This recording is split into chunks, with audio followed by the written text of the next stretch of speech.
సూర్యాపేటలో బేతస్త ప్రార్థనా మందిరంలో ఘనంగా జరుపుకున్న నూతన సంవత్సర వేడుకలు. ప్రకాశం జిల్లా బెస్తవారిపేట పట్టణంలో స్థానిక బేతస్త ప్రార్థనా మందిరంలో చర్చ్ పాస్టర్ సామ్యూల్ ఆధ్వర్యంలో 2026 సంవత్సరం వేడుకలు భక్తి శ్రద్ధలతో ఘనంగా జరుపుకున్నారు.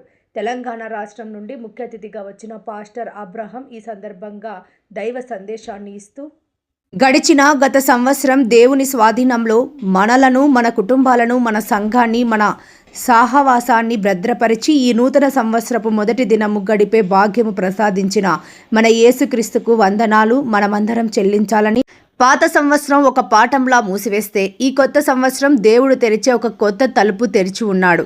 ప్రతి నిర్ణయంలో దేవుని చిత్తము తెలుసుకొని ముందుకు సాగాలని, విశ్వాసంలో చల్లబడకుండా ఆత్మీయంగా ఉత్సాహంగా ఉండాలని, పశ్చాత్తాపంతో శుద్ధమైన హృదయముతో అందరూ జీవించాలని, ప్రవర్తనలో క్రీస్తు స్వభావము కనిపించేలా జీవించాలని, శాంతిని చాటే వ్యక్తిగా ఉండాలని ఈ దినమున తీర్మానించుకోండి.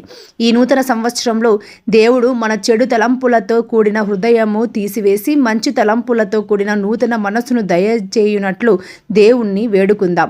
నూతన హృదయము పొందడానికి నువ్వు సిద్ధంగా ఉంటే నేడు ఆ దేవుని వేడుకోవాలని దైవ సందేశాన్ని ఇచ్చారు.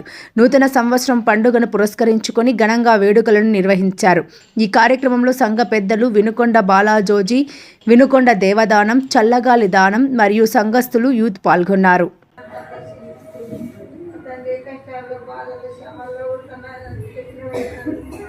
నాకు తండ్రి సమస్య తల్లితో చేతులకు దేవుడు తండ్రి ఎన్నిగా తండ్రి నాకు నా పిల్ల మందిరం పదంటే 9:55 వరకు వెళ్ళిపోతాం.